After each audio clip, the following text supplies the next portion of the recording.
La Escuela Defensorial de la Defensoría Pública se complace en darles la cordial bienvenida a la capacitación denominada Restitución y Visitas Internacionales de Menores, la misma que contará con diferentes ponencias de expertos y expertas en la materia.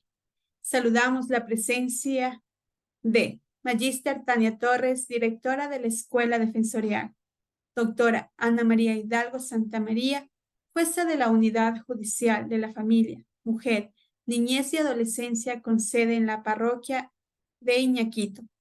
Señoras y señores directores nacionales, coordinadores regionales, directores provinciales y coordinadores provinciales de la Defensoría Pública, compañeras y compañeros defensores públicos, representantes de los consultorios jurídicos gratuitos, señoras y señores estudiantes de las diferentes universidades del país. Señoras y señores, sean todos bienvenidos. Recordamos a los asistentes las siguientes indicaciones. Para obtener el certificado de asistencia a este curso es obligatorio que el participante cumpla con su participación y registro de asistencia en los 2 días de este programa formativo. El registro de asistencia se enviará a través del link que será remitido los 15 últimos minutos de cada jornada. Se solicita mantener encendidas sus cámaras durante todas las sesiones. Adicionalmente, si el participante desea intervenir o si tiene alguna duda o consulta mientras se desarrolla la ponencia, solicitamos gentilmente alzar la mano del Zoom. Reiteramos que no se debe utilizar el chat para el registro de asistencia. Con estas indicaciones saludamos y damos la bienvenida a la ponente del día de hoy, doctora Ana María Hidalgo Santamaría. Ella es doctora en jurisprudencia y abogada de la República por la Universidad Central del Ecuador, especialista superior en Derecho Procesal, especialista superior en Derecho Administrativo, especialista superior en Derecho Constitucional, especialista en proyectos de la Corte Nacional de Justicia, mediadora por la Universidad San Francisco de Quito. Actualmente se desempeña como jueza de la Unidad Judicial de la Familia, Mujer, Niñez y Adolescencia con sede en la parroquia de Iñaquito, Distrito Metropolitano de Quito. Su ponencia será con el tema Procedimiento a seguir en los casos de restitución en los que Ecuador forma parte como Estado requirente y Estado requerido. De esta manera recibimos a la doctora Ana María Hidalgo Santamaría, quien tendrá 60 minutos para su exposición. Bienvenida, doctora. Tiene la palabra.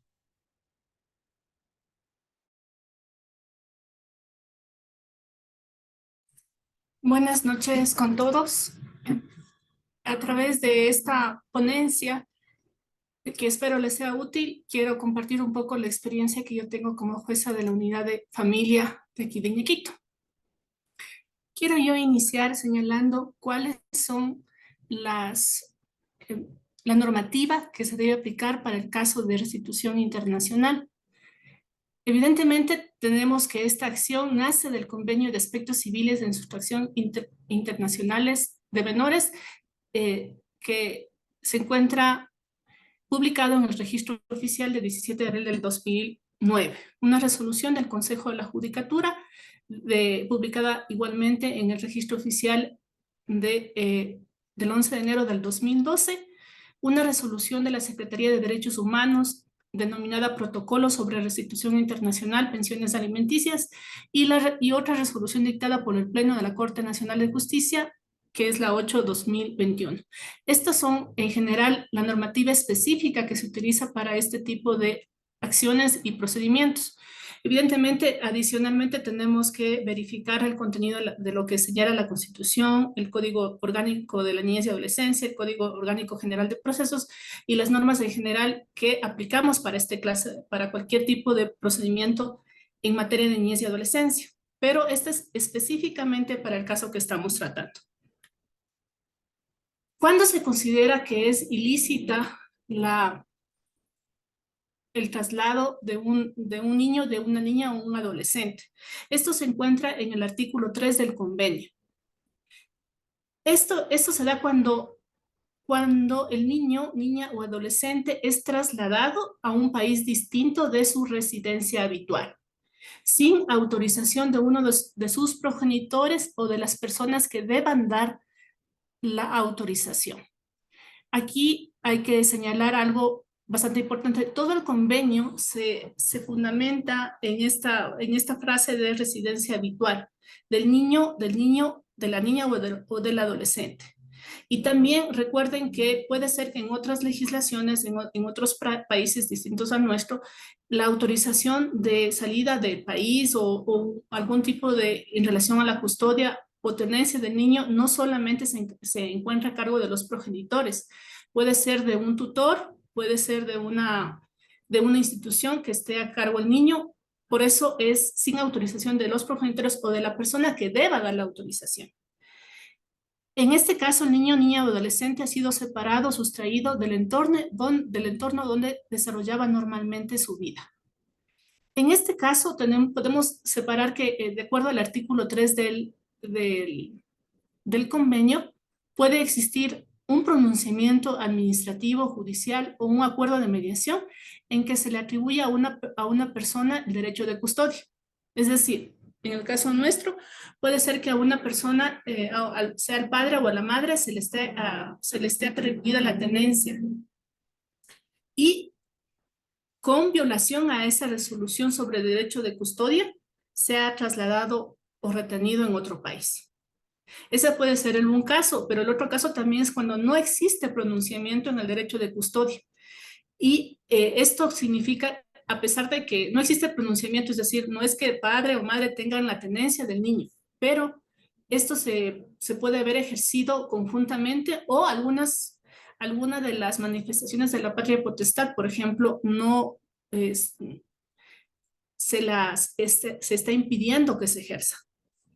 Uno de esos es, por ejemplo, que se haya trasladado ilícitamente sin autorización del padre o de la madre o de la persona que tenga la custodia al niño a otro país. Entonces, puede ser que exista pronunciamiento y puede ser que no exista pronunciamiento judicial. Esos son los aspectos que regula el artículo 3. El convenio define, para efectos de este convenio, qué se trata de derecho de custodia y qué se trata de derecho de visitas. Esto señala que el derecho de custodia tiene que ver con el cuidado, pero también con el derecho a decidir el lugar de la residencia del menor. En nuestro derecho, la segunda forma que dice el derecho a decidir el lugar de residencia del menor tendría que más bien estar ligado a la patria potestad que la misma figura de tenencia. Pero este es lo que el convenio define con derecho de custodia. No solamente el cuidado, sino también el derecho de decidir de uno de los progenitores el lugar de residencia del menor. Y en cambio, en el derecho de visitas se refiere a llevar al menor por un periodo de tiempo limitado a otro lugar de su residencia habitual. Aquí, por ejemplo, hablamos del derecho de visitas transfronterizo. Estas son las definiciones de acuerdo al convenio que nosotros debemos tener en cuenta a efectos de verificar cómo iniciar un procedimiento en restitución internacional o un pedido de visitas. ¿Cuál es el ámbito de aplicación? Lo primero tenemos que ver cuál es el sujeto de protección. El sujeto de protección son los niños, niñas y adolescentes hasta los 16 años. El convenio es explícito en determinar que solamente los protege esta normativa, esta figura de la restitución internacional hasta los 16 años. Por eso ustedes podrán ver que en los formularios que ya están preestablecidos siempre les van a preguntar qué edad tiene o cuándo nació el niño, la niña o el adolescente. Entonces, eso es importante que se sepa. ¿Cuál es el titular del derecho? ¿Quién puede accionar? ¿Quién puede solicitar la restitución? Los progenitores, cualquiera de los dos progenitores, la persona a quien se encargó la custodia, que puede ser un tutor, o una institución o organismo si es que el niño está institucionalizado, por ejemplo. Estas son las personas que de acuerdo al convenio son los que ejercen la legitimación para solicitar una restitución internacional. Y ¿Y cuál es la otra persona que le ampara, o sea, que cubre el convenio? Son los progenitores o la otra persona del círculo familiar que sea que el convenio, o bueno, el informe del convenio señala como posible secuestrador. Así lo determina el, el convenio. Ahora, respecto y específicamente al procedimiento, podemos señalar que existe una especie de fase administrativa y una fase judicial respecto al procedimiento que se debe dar en el caso de la solicitud de las restituciones de la restitución internacional. La fase administrativa está a cargo de la autoridad central. En este caso, en el caso de Ecuador, es la Dirección de Protección, Reparación Integral, que es parte de la Secretaría de Derechos Humanos. En el convenio internacional al que nos referimos, señala que el país tiene que determinar, identificar cuál es la autoridad central. En todos los países se encuentran determinados quién es la autoridad central o quién ejerce ese cargo. Puede ser que inclusive en algunos países donde que exista estados federados, ellos pueden indicar cuáles son las autoridades centrales dentro de ese país de estados federados que va a contestar este convenio. ¿Por qué hablamos desde ese punto de autoridad central? Porque en este caso el convenio determina que para agilitar, como es un convenio internacional, generalmente las cosas se dan de autoridad central a autoridad central, para que la autoridad central pueda hacer esta fase administrativa y pueda en su momento pasar a la fase judicial, ¿no? ¿Qué es lo que tiene que hacer la autoridad administrativa? Sustanciar el procedimiento administrativo. Se puede solicitar a través de un correo electrónico, inclusive porque se está garantizado el acceso a través del convenio de ingresar una solicitud. O sea, inclusive una persona que está fuera del país, de Ecuador, por ejemplo, puede ingresar a la página respectiva de la Secretaría de Derechos Humanos y llenar el formulario para iniciar el procedimiento administrativo de restitución internacional.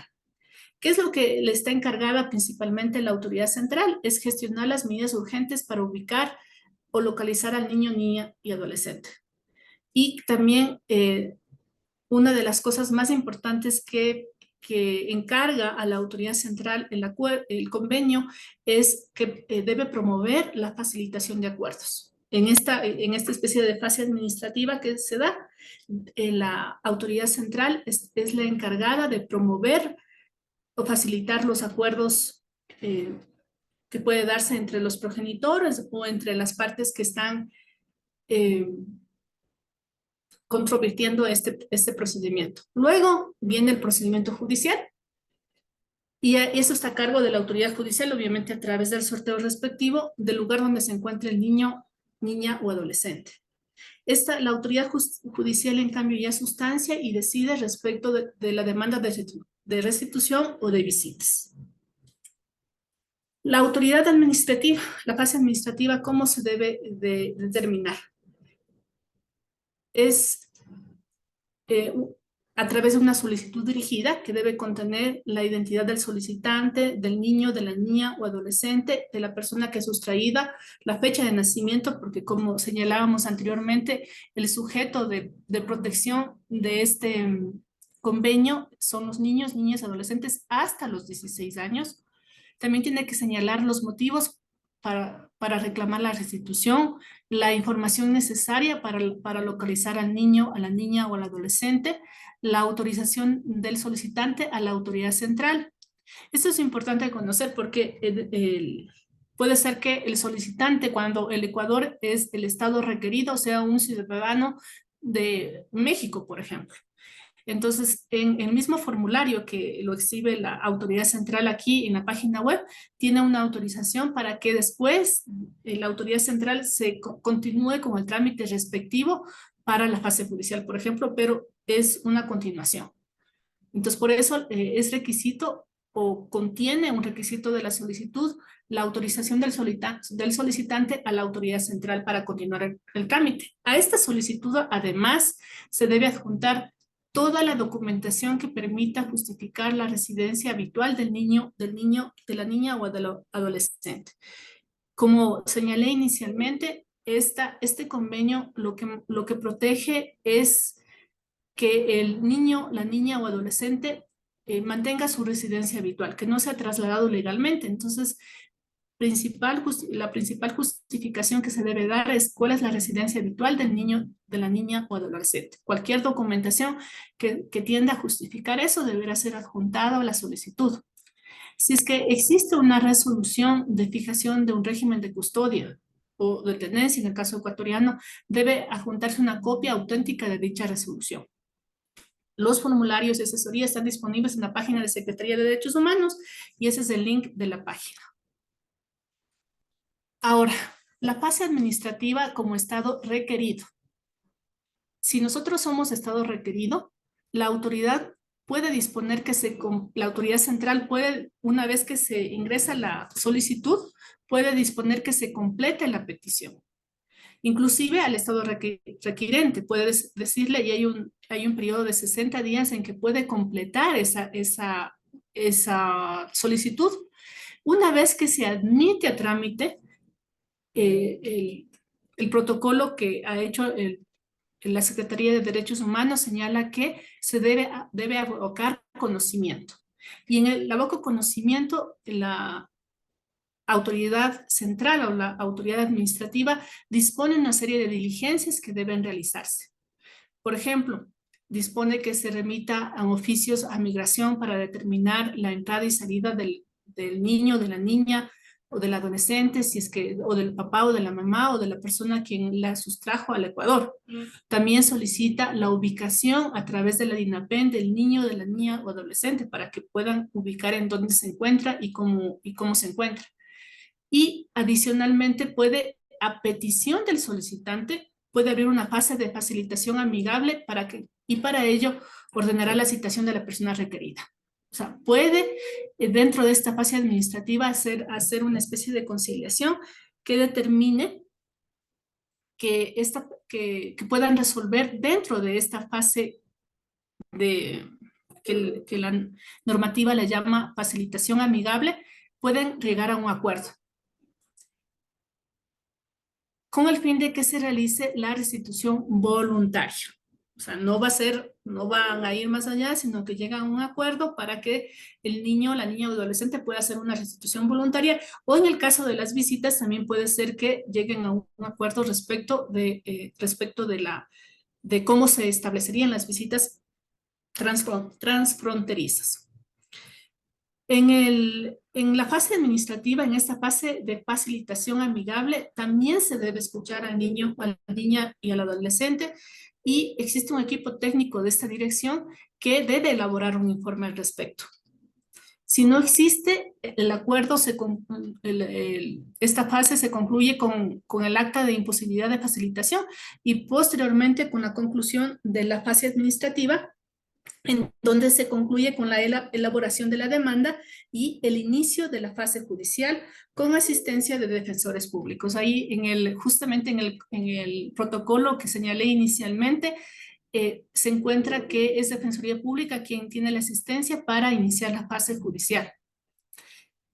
Dentro de esta fase administrativa también puede suceder que se ordene el archivo de la solicitud.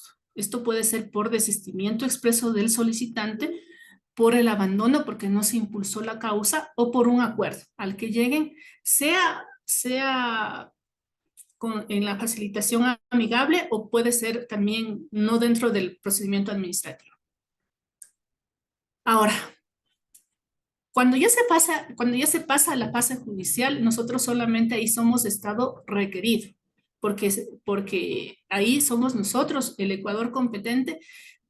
De lo contrario, en el caso de que nosotros seamos estado requirente, tendría que ser otro juez, el juez del lugar donde se encuentre el niño, o sea, del lugar donde se encuentre el niño o la niña adolescente, donde que deba realizarse la fase judicial.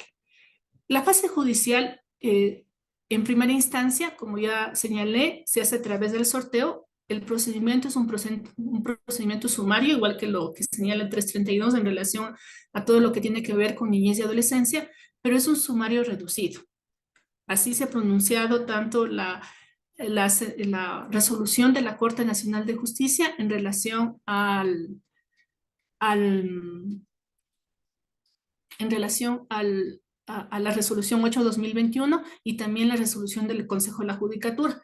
Es un procedimiento sumario reducido.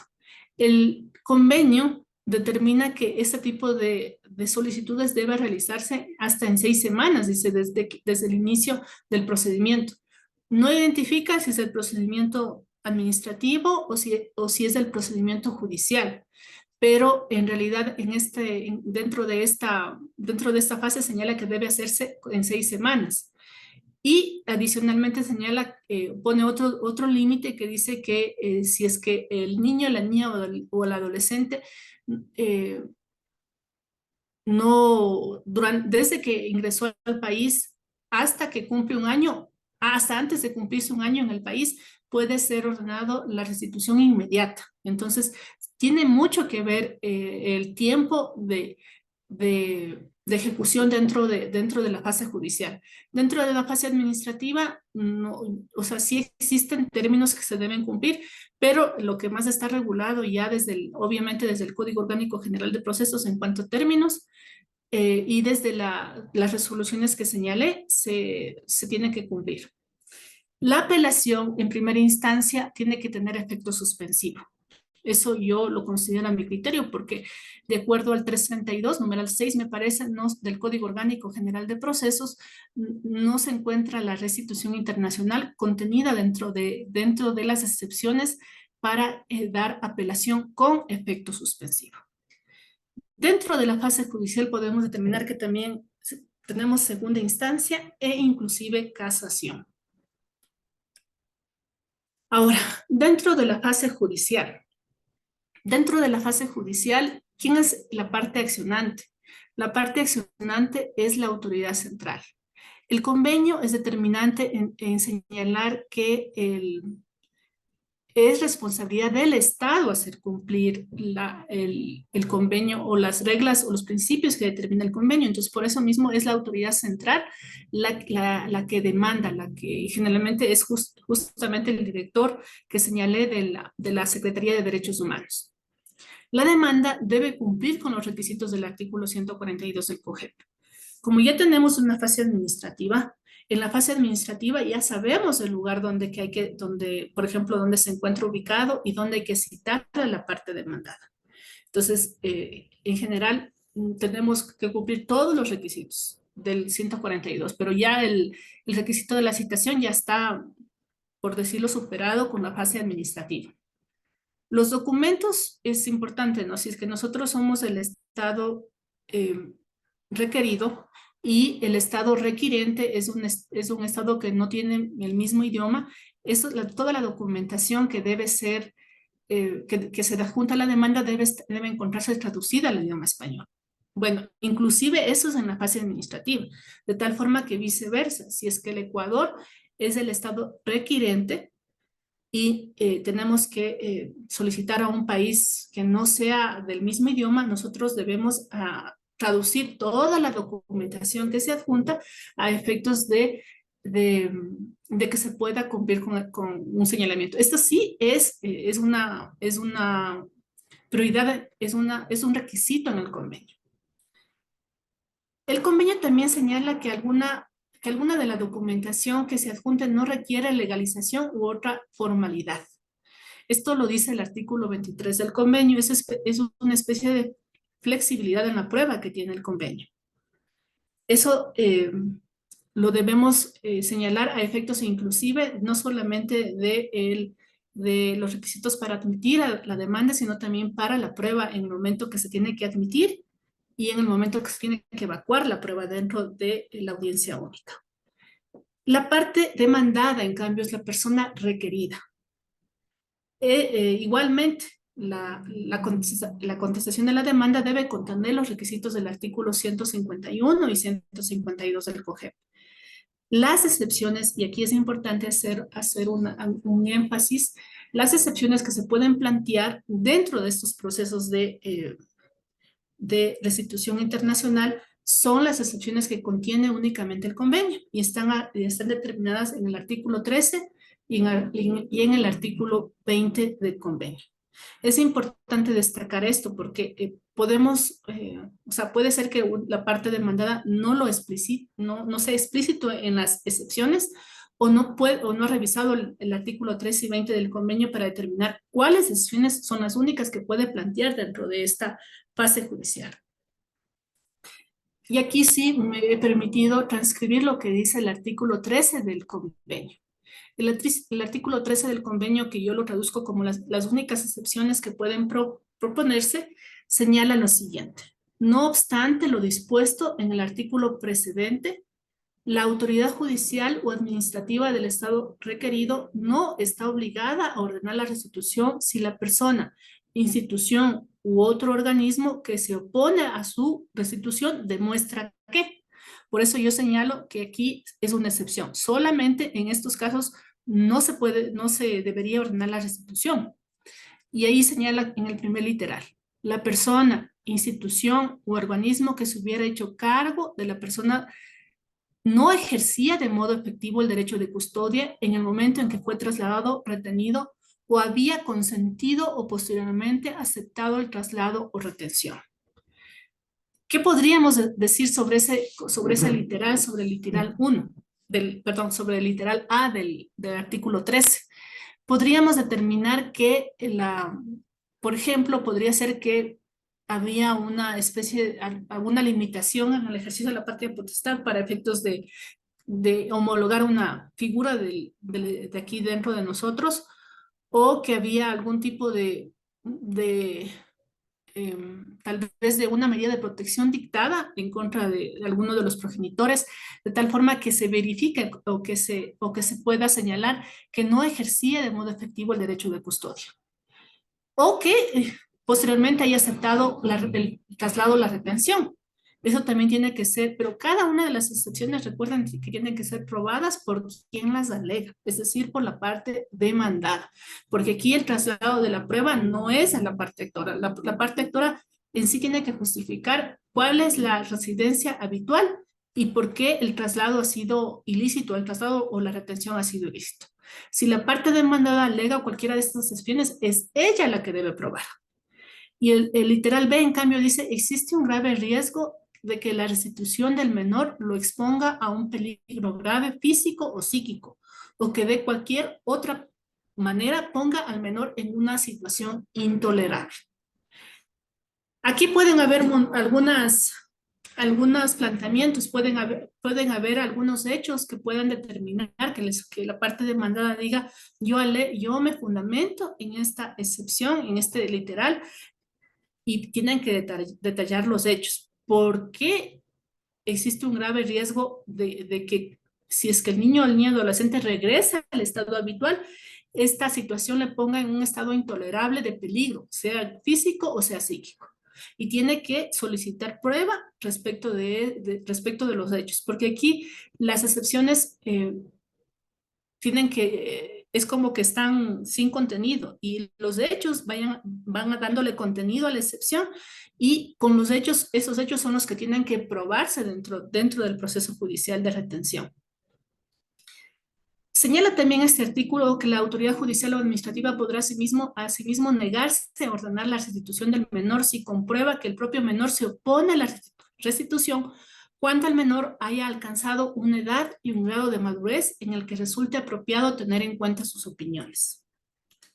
Ahora, respecto de esta, que tiene que ver con el derecho a opinar de niños, niñas y adolescentes respecto de los asuntos en los que se inmiscuye sus asuntos, entonces ese derecho tiene que expresarse en el caso del Ecuador a través de la audiencia reservada. Como ustedes saben, ya existen pronunciamientos de la Corte Constitucional respecto de cómo se debe dar cómo el niño, la niña o el adolescente debe dar su opinión. Y también en los pronunciamientos que ha dado la Corte Constitucional señala que puede ser que el niño, la niña o el adolescente no quiera dar su opinión. Eso el juez tiene que explicarle y el juez tiene también que darle esa opción de saber de explicarle que puede ser que quiere dar la opinión o puede ser que no quiera dar la opinión. O sea, más bien dicho, darle a escoger al niño, a la niña o adolescente esa opción de querer hablar y de no querer hablar, pero una vez informado de lo que significa el derecho de opinión. Aquí el convenio señala cuando el menor haya alcanzado una edad y un grado de madurez. Respecto de aquello, habría que verificar en el caso concreto cuál sería. ¿Será tal vez cuando el niño tenga 5 años, cuando el niño tenga 7 años, cuando el niño ya haya alcanzado los 10 años? Depende de cada caso específico y depende de la naturaleza, o sea, de cómo ya el juez entienda esa opinión del niño, de la niña o del adolescente. Además de que también tienen que tener en cuenta que la opinión del niño, de la niña o del adolescente, si bien en este caso y también en el caso ecuatoriano, de acuerdo al Código de la Niñez, de acuerdo al Código de la Materia, cuando cumplen 12 años es vinculante para el juez, pero sí hay que ver todo el contexto de la situación que está pasando el niño, la niña o el adolescente para efectivamente valorar esa opinión. Pero también aquí se resalta que como el niño, la niña ya es sujeto de derechos, él puede decidir. Y estas son y esa también puede ser una excepción que puedan determinar dentro de la contestación a la demanda. Porque todo lo que estamos hablando tiene que la parte demandada contener en la contestación de la demanda para efectos de que pueda aprobarse dentro del proceso judicial. Entonces, si la parte alega que el niño, que es el adolescente, el que no quiere retornar al país donde que residía habitualmente, tiene que decirse es una demanda y tiene que expresarse eso a través de la audiencia reservada e inclusive yo diría a través de un informe de la oficina técnica que determine más o menos que por lo menos no exista un poco de interferencia parental, porque puede suceder también aquello. Y ahí la opinión no se le vería tan clara, la opinión del niño, de la niña o del adolescente. Al examinar las circunstancias a que se hace referencia en el presente artículo, las autoridades judiciales y administrativas tendrán en cuenta la información sobre la situación social del menor, proporciona la autoridad central u otra autoridad competente del lugar de residencia habitual del menor. So, también se puede ver qué es lo que, si tenemos algún tipo de información respecto de tal vez de algún tipo de proceso judicial o administrativo que se estaba siguiendo en el país requirente, podemos determinar también para saber cómo podemos observar cada una de las excepciones que contiene el artículo 13. Ahora, cuando el Ecuador es el estado requirente, ahí tenemos que realizar la solicitud ante la Autoridad Central del Ecuador o ante la Autoridad Central del Estado requirente. Por motivos de eficacia, según lo que señala también un informe al convenio, señala que debería dirigirse a la Autoridad Central del Estado requerido. Es decir, si un ecuatoriano puede acceder directamente a la autoridad central del otro estado, de otro estado diferente, puede hacerlo directamente. La convención garantiza el acceso a dicha solicitud. Por eso es que en la dirección que yo les indiqué de la Secretaría de Derechos Humanos, no se requiere ni siquiera patrocinio de abogado, es una simple solicitud que debe ser llenada y enviado por correo electrónico a efectos de que puedan iniciar el procedimiento administrativo de restitución internacional. En el primer caso, cuando lo realiza la autoridad central, cuando un ecuatoriano solicite que su hijo ha salido ilegalmente a Alemania, por ejemplo, y que se encuentra retenido en Alemania, puede solicitarle directamente a la autoridad central del Ecuador y la autoridad central ecuatoriana debe trasladar el pedido a la autoridad central requerida. Y recuerden, como yo también señalé ya anteriormente, la autoridad central puede enviar a completar la información constante en la solicitud de restitución. Entonces puede ser que también, porque esa es una facultad que le dan al Estado requerido, a la autoridad central del Estado requerido, a que pueda disponer que completen la información. Entonces, obviamente por motivos de eficacia, por eso mismo sería mejor que directamente se acuda a la autoridad central del estado requerido donde que se encuentre el niño, la niña o el adolescente. Ahora, He contenido aquí algunos pronunciamientos que saqué tanto de la Corte Nacional de Justicia como de la Corte Constitucional respecto de restitución internacional. Ahí están los números. Ustedes pueden ingresar a través, el uno de la página web de la Corte Nacional de Justicia y el otro también a través de la página del buscador de la Corte Constitucional. En el primer caso, la Corte Nacional de Justicia detalla, o sea, no casa la sentencia. En el primer caso, la Corte Provincial negó la restitución. Y el fundamento de la negativa de la restitución fue que transcurrió más de un año desde el ingreso del país del menor y de su madre, sin que se haya demostrado que el estado de convivencia familiar del niño y de su madre se encuentra en estado apremiante. Su restitución implicaría un daño psíquico. Ahí se justifican justamente en el artículo 13, literal B del convenio. Y por eso negaron la restitución en este caso. En el segundo caso, en cambio, y eso es también a lo que yo me refería inicialmente cuando hablábamos de las excepciones al convenio, la Corte Nacional de Justicia señaló que la excepción debe ser alegada y probada. Pues el recurrente, o sea, la madre, en este caso, en cambio, sí se dispuso la restitución, se ordenó la restitución en primera instancia, se ratificó la resolución de primera instancia en la Corte Provincial y de esta resolución que ordenó, que ratificó la restitución internacional, pusieron casación. Entonces, en casación, la Corte sí dice, la excepción debe ser alegada y probada, pues la recurrente señaló que la decisión de quedarse en el Ecuador se dio por un cambio de opinión. Entonces, la Corte está diciendo, a ver, usted no me dio ninguna de las excepciones que contempla el convenio para no ordenar la restitución. Simplemente dijo que el momento en que llegó al Ecuador, cambió de opinión y decidió quedarse, porque inicialmente venía de vacaciones y después cambió de opinión y decidió quedarse.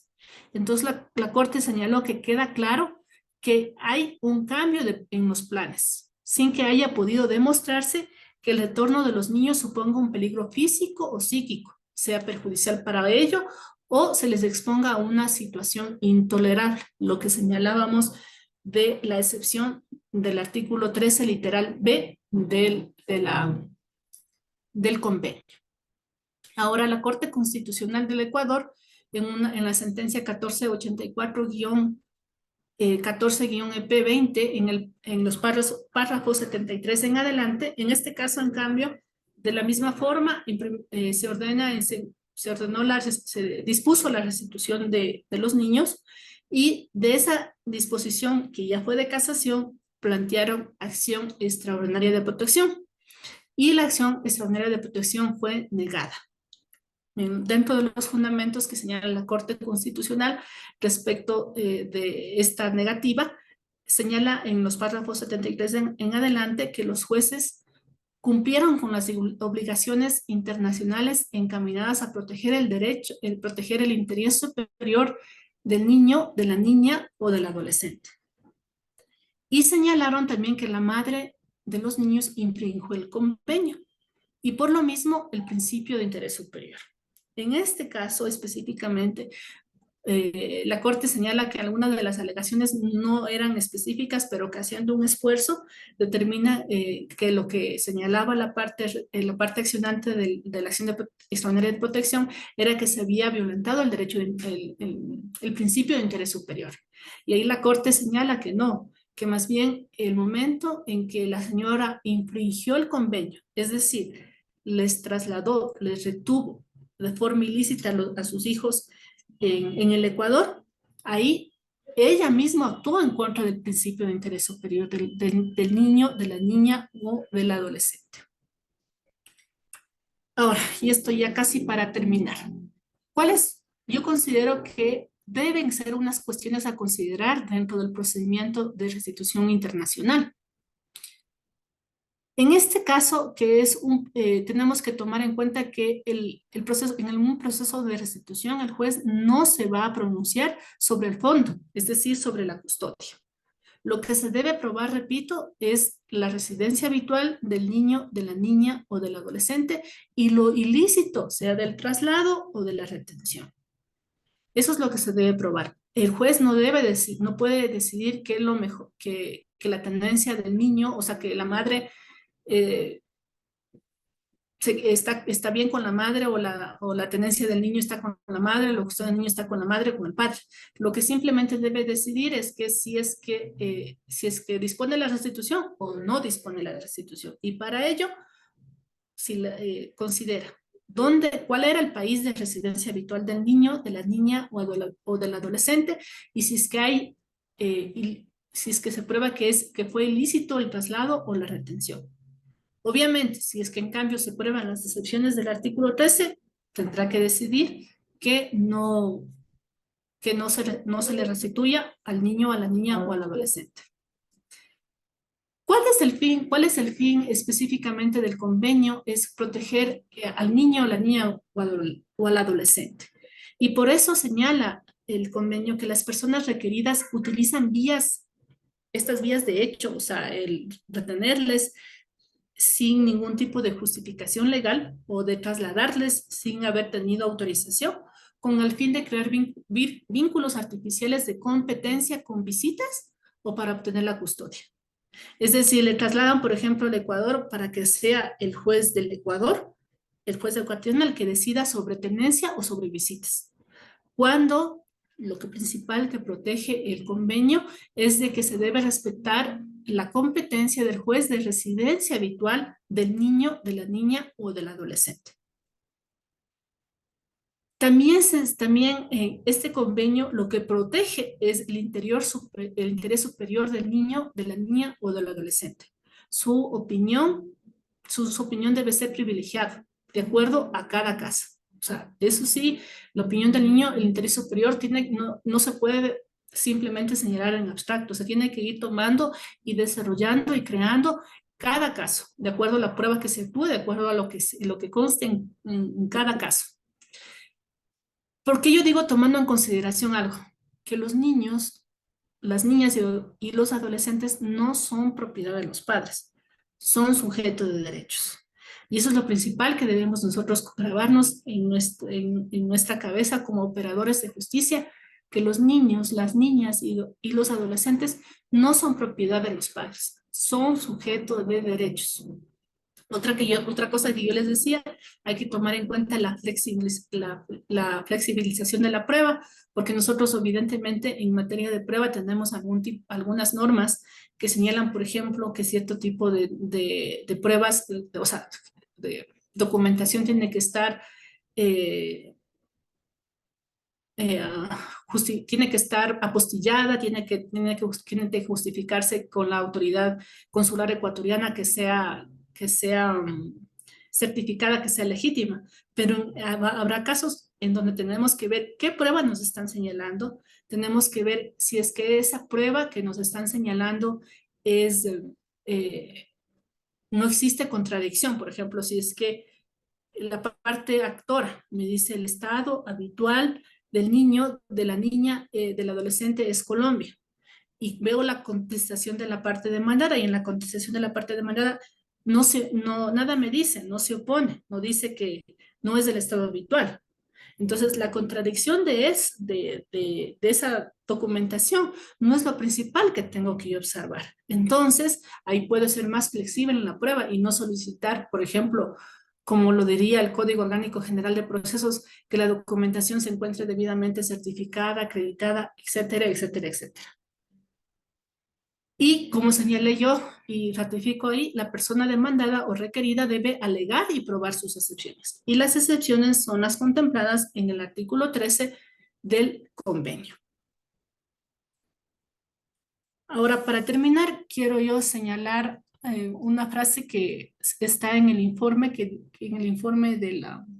del convenio, que es el informe Dyer, que dice el que es él, refiriéndose al niño o a la niña o al adolescente, ¿no? Señala, es él el que sufre por perder de repente su equilibrio. Es él el que sufre el trauma de ser separado del progenitor que siempre estuvo a su lado.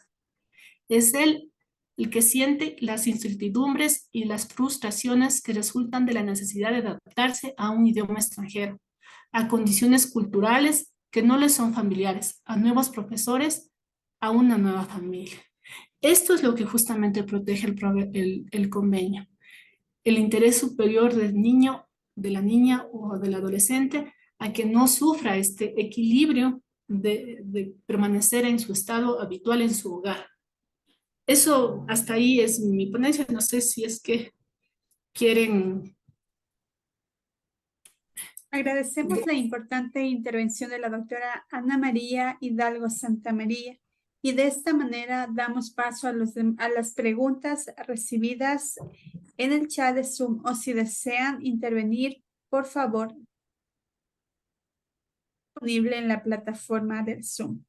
Reiteramos e invitamos a todos los participantes que deseen hacer preguntas a través del chat de Zoom. Pueden hacerlo en este momento, por favor.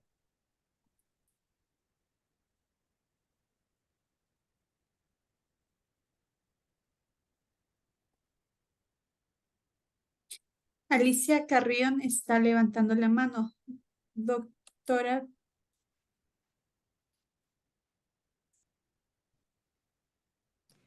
Muchas gracias. No sé si tal vez se me escucha. Sí, continúe, por favor. Muchas gracias, doctor Hidalgo. Bueno, primero un placer saludarle por este medio. Lamentablemente tengo problemas en mi computador y por eso no puedo prender mi cámara. Sin embargo, doctora, yo quería hacerle una pequeña pregunta. En realidad usted nos ha hablado específicamente del interés superior que se tiene que llevar al sujeto de protección de derechos.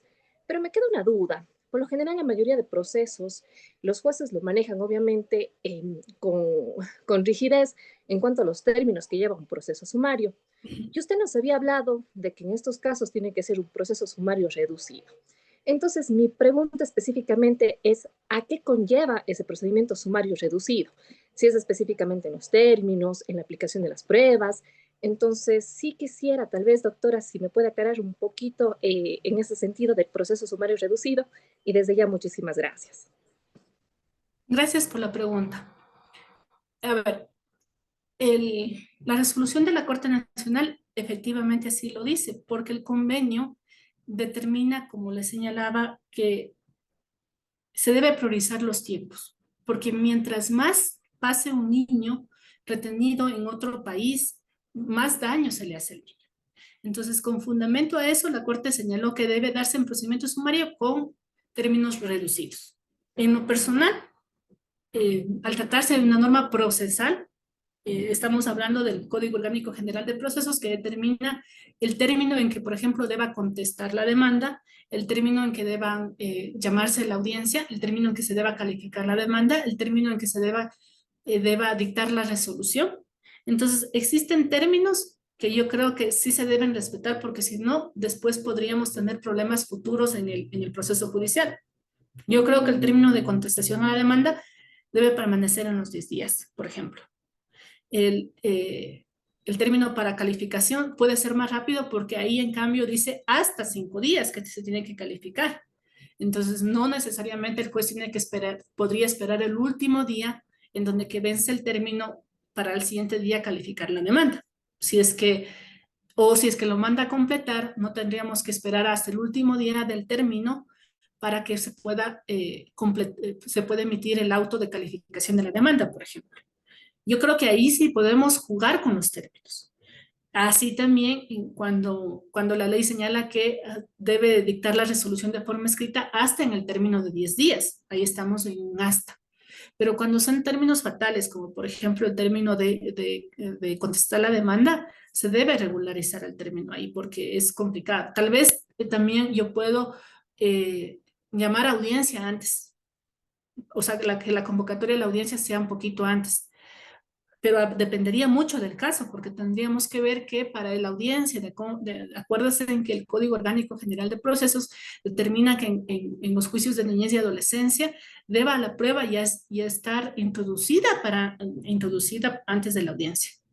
Entonces también tengo que verificar eso, pero son cosas que si bien la Corte lo ha dicho, pero también tenemos norma expresa en cuanto a términos. Yo jugaría mucho con los términos que son los hasta para los que tal vez estarían en el poder del juez tal vez, pero que se cumplan los términos, porque como nosotros sabemos, por ejemplo, si es que ahorita ustedes me piden a mí y contestan la demanda y dicen, voy a señalar día y hora para una audiencia única en un juicio de alimentos, en un juicio de visitas. Yo físicamente no puedo cumplir el término que me señala el Código Orgánico General de Procesos para convocar audiencia. Lo voy a convocar fuera del término, porque no tengo espacio en mi agenda. Pero en este caso, yo tendría que sujetarme a los términos. En este caso, yo tendría que sujetarme a los términos señalados en el COGEP para la convocatoria audiencia. Y otra cosa que también yo estaría, o sea, tendría mucho cuidado en los términos de apelación, por ejemplo. La apelación sí tiene que cumplirse el término de 5 días que determina el COGEP para el caso de niñez y adolescencia. En esos términos yo no lo podría, no podría reducir. Yo creo que los términos que se pueden reducir son ahorita se me vienen los de la calificación a la demanda, los de emisión de la sentencia que tiene que emitir el juez, y también en corte provincial, los términos que tengan ellos de acuerdo a la carga procesal, siempre van a tener que resolver primero estos casos antes que los otros. Y de hecho eso sucede.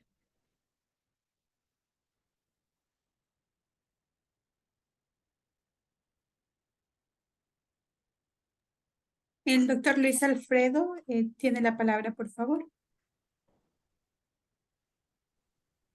Luis Alfredo Enríquez. Gracias, sí, muchas gracias, buenas tardes, buenas tardes. Felicitaciones a la doctora, excelente ponencia. Quiero realizar la siguiente interrogante. A ver, el juez, ya estamos en fase judicial, el juez le tiene que resolver un caso de restitución internacional donde la progenitora lo retiene más del tiempo que autorizó el progenitor. Está clarísimo, sobrepasó ese tiempo.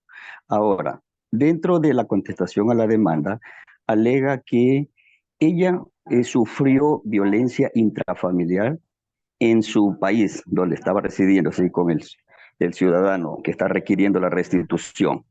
Entonces, ese sería un elemento a considerar. Y además, dispuso que se realice la audiencia reservada con un niño.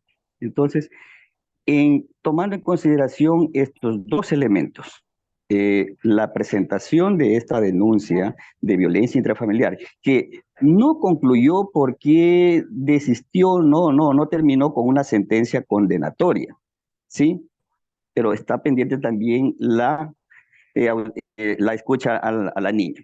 Con estos elementos, considera de que podría la autoridad negar la solicitud de restitución internacional. Esa sería la interrogante, doctora. Ya, a ver, esos hechos que señala la parte demandada en su contestación a la demanda, tenemos que ubicarlo dentro de las excepciones que señala el artículo 13. Esto sería, en cambio, en el literal B, que dice que cuando el retorno del niño le cause un daño psíquico, sea peligrosísimo el retorno del niño. Entonces, la parte demandada debería decir, yo he sido víctima de violencia intrafamiliar y fundamento mi negativa en este literal del artículo 13. Pero ahora, recuerden que, de acuerdo a lo que dice el convenio, porque lo que nos rige es el convenio, quien alega debe probar. Y la parte demandada debe probar que existió violencia.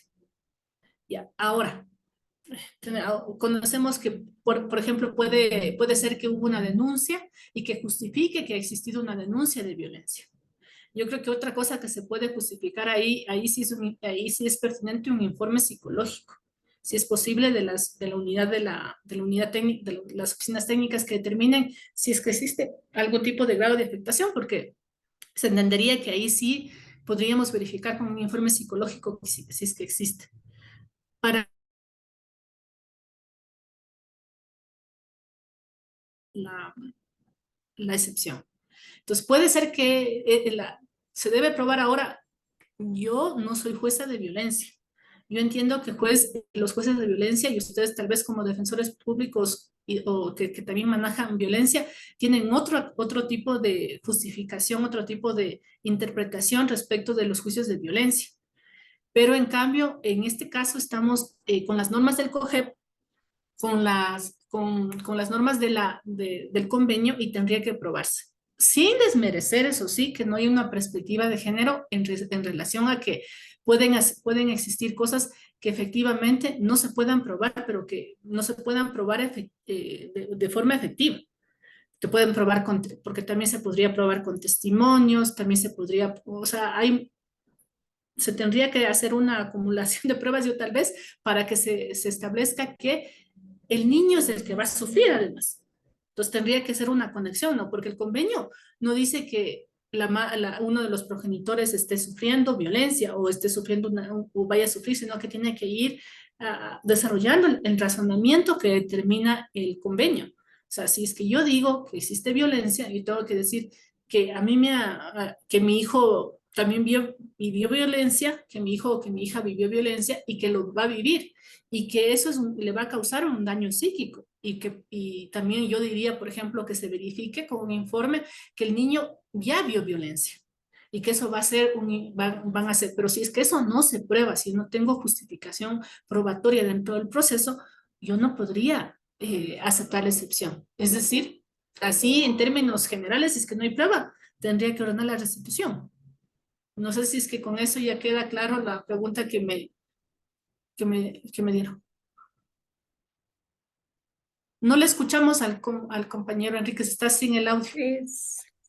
Ahora sí, ahora me dieron paso. Ya, le indicaban, a ver, y si de repente no prueba la violencia porque la causa no progresó, sí, no progresó, pero y si la escucha reservada le da elementos al juez en donde le hace notar de que el niño o la niña presenció estos episodios de violencia, podrían servirle al juzgador para que niegue la restitución.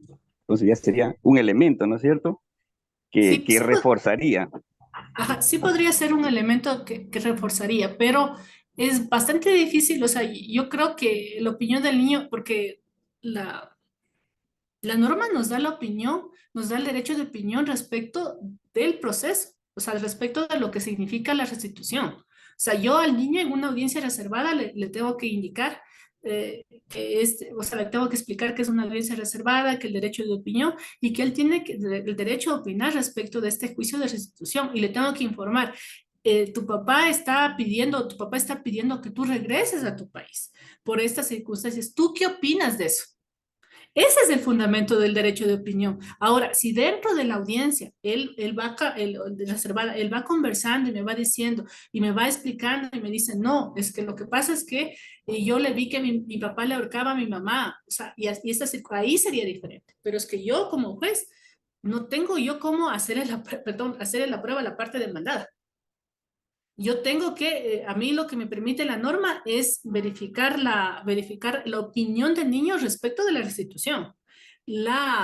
Ahora, si es que tal vez yo tengo un informe, porque puede ser que tengo un informe de oficina técnica que algo me indique, que algo me alerte, y yo puedo introducir un poquito, porque es bastante difícil simplemente de comenzar con un listado de checklist y al niño preguntarle esto y qué pasó de esto y qué pasó de esto. No, normalmente no, yo al menos no lo hago así las audiencias reservadas, porque tengo que explicar cuál es el motivo y el motivo de la audiencia reservada es la restitución internacional. Yo tal vez puedo decirle, puedo informarle al niño que la mamá dice que está alegando esto, puedo informarle y puedo decir qué opinas tú de eso, qué me puedes informar a mí respecto de aquello. Y claro, si el niño me dice, yo puedo tener una visión más clara de que efectivamente existió violencia. Y puede ser ese una prueba, sí, sí puede ser una prueba, pero una. O sea, tiene que ser un conjunto para que yo determine que efectivamente el niño tiene una grave situación, porque yo nunca voy a decir en mi resolución que ha existido violencia. Lo que voy a decir es que hay indicios claros, contundentes, de que el retorno del niño al país de origen le significaría un grave daño psíquico al niño, porque ha vivido dentro de un entorno de violencia. No sé si es que ahí ya respondo la inquietud. Agradecemos la intervención de la doctora Ana María Hidalgo. Invitamos nuevamente a alguien que desee hacer alguna pregunta. Levante por favor su mano o a través del chat de Zoom. O en caso de no existir preguntas, cerramos la jornada del día de hoy.